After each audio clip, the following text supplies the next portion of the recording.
Hello, folks. Brandon Chapman with you today. It's another Monday. It's December 9th, 2024. And boy, we had the first biggest down day we've had in the last 15 days, going back to the 15th of November. What does this mean? You know, last week in my Monday's video, I talked about the last signal we're going to get before the end of the year to say, hey, maybe you want to take things a little bit early in terms of profits before you lose them. And we're going to talk about some huge activity today going on in the VIX market, VIX options, call options specifically, that are basically just reinforcing the position that the market's in, where the opportunity to the upside is far outweighed to the risk to the downside, and may not be a bad time to consider, again, taking those profits early. So again, let's get to the S&P. Again, the biggest down day, 0.5%. Nothing to write home about. Are we panicking because of that? Of course not. I mean, look at the VIX. The VIX today, as far as the amount it's up today, relatively small, 1.42 points. Again, the VIX, I mean, nobody's really just looking at this and saying, hey, it's time to panic. The fact of the matter is, if you look at skew, right? Skew has been through the roof. We don't have today's value, but Friday we closed at 168. I mean, we were just straight up there for a few weeks as the market rallied and the VIX declined. Increasingly more hedges being put on, buying puts and selling calls in the S&P 500. We got the VIX, dropping back to prior lows. We had the 3-month VIX holding up at higher levels today at 17. And as a result, we saw that the expectations for future volatility really ramped up. And so I'm drawing this kind of cumulative symbol here, and I'm bringing up something called a pairs ratio that does a ratio of the two. And you'll notice with the 0.5% decline today, we're still today above 1.2, meaning that the 3-month VIX is about 20% higher than spot VIX. This is dangerous levels if you're a bull, right? Basically, the market's saying they're expecting to see much higher volatility in the near term.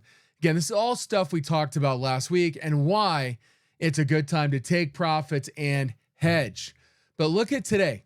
The S&P down 0.5%, but gold is up nearly 1% today. Was up higher. We faded off the highs a little bit.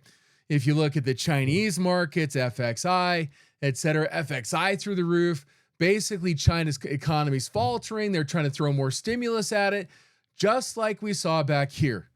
Yes, there was some pre-move pulses in FXI. It's easy to buy at 34 and sell at 36 and play that game of a weaker dollar, which is causing gold to spike today. We had previously talked about GDX or GDXJ. In fact, during in my daily sessions, we talked about closing out GDXJ earlier today for over 120% profit over the last month. We had a trade in KWeb. Another one had a huge breakout today, and again was able to close that one out for over 120% as well. Again, just big moves in these markets because we were expecting to see the dollar falter a little bit. Well, we've already gotten that, right? We get these big moves. We're closing out into strength. And as this is going on, what's going on behind the scenes? Well, we're going to take a look at the VIX market itself. Let's start off with looking at the trade today. Notice something, right? We have over 6.5 times more volume today at 793,000 than we've seen over the last 5 days. So big surge in activity today. And look at it. At the ask and above, 28%. At the bid or below, 6%. A definite upside bias in the VIX. You look on the put side, yeah, we're 2 times the average, and 26% at the bid versus 9% at the ask. We're seeing a very definite weighting on call buying and put selling, which means what? If the VIX is going to rise, which call buying would indicate, and it means what? The S&P is likely to sell, right? So we're seeing is that the activity's ramping up to the upside in terms of the VIX, which is really bringing in the downside expectation in the S&P 500. And of course, the signal I outlined in last week's session would say 5 to 10% correction. Well, a 5% correction gets you down around 5,700. A 10% correction down around 5,400. Nothing for certain says we're going to go there. But what we can say is that the upside potential certainly is outweighed by the significant downside potential right now that's being priced in by the institutions that are trading VIX and SPX options. we have to stand up and take notice of that. And even stocks like Palantir, for example, today saw a big kind of engulfing type formation. Notice we had a huge gap up and we just closed the door. There's a lot of weak hands in this market. Nvidia today, getting kind of beat up a little bit because, China's looking at their monopoly status.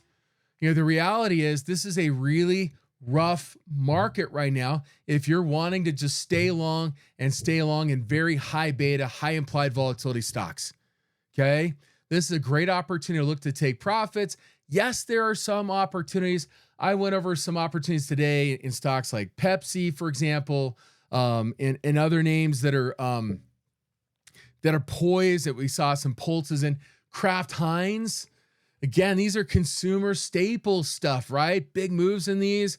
So the idea is, are you trying to pull back right now, find dividend paying stocks? It's not a bad deal. I mean, Kraft Heinz right now is paying what? About 5% yield. And on to boot, I mean, you got upside call volatility skew, where you can buy lower, sell higher, buy the low vol, sell the high vol, and construct an upside spread. We're looking at a 36 handle, maybe even 34, but we're looking at a spread 32, 34 on KHC. Again, these are opportunities. They're there because not all of the market is as overbought and overpriced as some areas. And so the idea is we're looking for stuff that's paying dividends, that's able to weather some volatility storms better than most other issues. And so let's circle back to the VIX here. Okay. We've seen the bullish move, stuff that we've talked about the last few weeks as opportunities, and we're seeing those come to fruition. You have a chance to sell into strength, take profits. It's exactly what this is suggesting. We look at the VIX right now. Now, today, there was a couple of big trades in the VIX. And first, I guess I'll show you what happened on Friday. On Friday, we had 22 Jan. So in here, 22 Jan, and we're looking at the $20 strike price right here.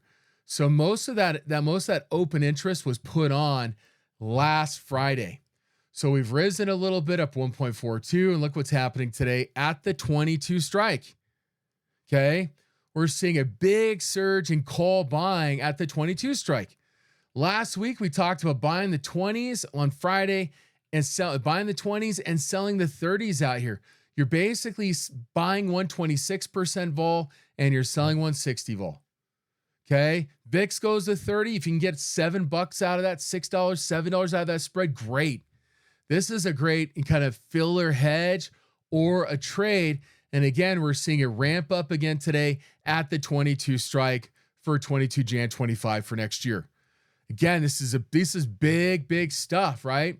And then we go way out here to 18 June, and you're seeing some 25,000 contracts traded at the 21, greater than the open interest at 20. So even some longer dated stuff out here at 21, this doesn't have as much impact. But again, it's an example of some of the money flow coming into the VIX market, expecting volatility to rise over the short term and longer term options, 18 Jan in the VIX here. So this creates, again, an opportunity to create these kind of trades that'll maximize a move and hedge. And we have what's called the VIX volatility spread here at TheoTrade that, again, it's one of Don's trades where you sell puts by call spreads, sell put spreads by call spreads. Again, this is not a bad position. Even just buying the call spread, they're fairly cheap to be able to do. You could roll that up to the 22 strike, sell the 32 strike. Again, these are relatively cheap spreads that can be put on for around 50 cents or less. Again, providing that upside opportunity. So again, on Friday, we talked about putting on a 20-30 spread. This one right now is going for $1.17 and 60. So it's going for about 57 cents right now. We talked about putting on for 52. So not much movement there. We need much bigger movement in the VIX for that to really kick in. But if you've got some hedges on, and then you have this kind of filler hedge in case we really see the VIX explode, that's what these are for. Cheap upside spreads. You risk $50 to make $9.50 if we expire above $30. But if you can close it out for 6 or 7, great. Again, could we see a big move here? We've had very high hedge, very significant hedging going on, which basically says the VIX is going to remain relatively subdued until we start to really move outside of those volatility expectations And that's when you get these big explosions, like, for example, we saw in July and August. Okay. So everything's setting up right now for big potential drawdown in the S&P 500, 5 to 10%, maybe it's a 20% one. But the point is, the risk versus the reward just doesn't favor remaining 100% long. Look to take profits, look to consider hedging. Again, I did a session last week on how to do an atomic hedge, how to sell some call verticals and buy some puts to remove most all of the downside risk in your equity portfolio. These are all things that are significant to help reduce portfolio volatility, but it's hard to be long going into that kind of just going right into the brick wall if we start to see some bigger selling here. And again, some of the dynamics that are playing out today suggest that maybe this is just the beginning. We've got to be prepared for that possibility. So what I hope this is of value to you, again, just kind of echoing what I provided last week in the video, but just seeing the continued interest in buying calls on the VIX, again, basically suggesting, hey, we may see a bigger pop here. And again, you got to be ready and be prepared for that possibility. Anyway, folks, we'll catch you back on next week.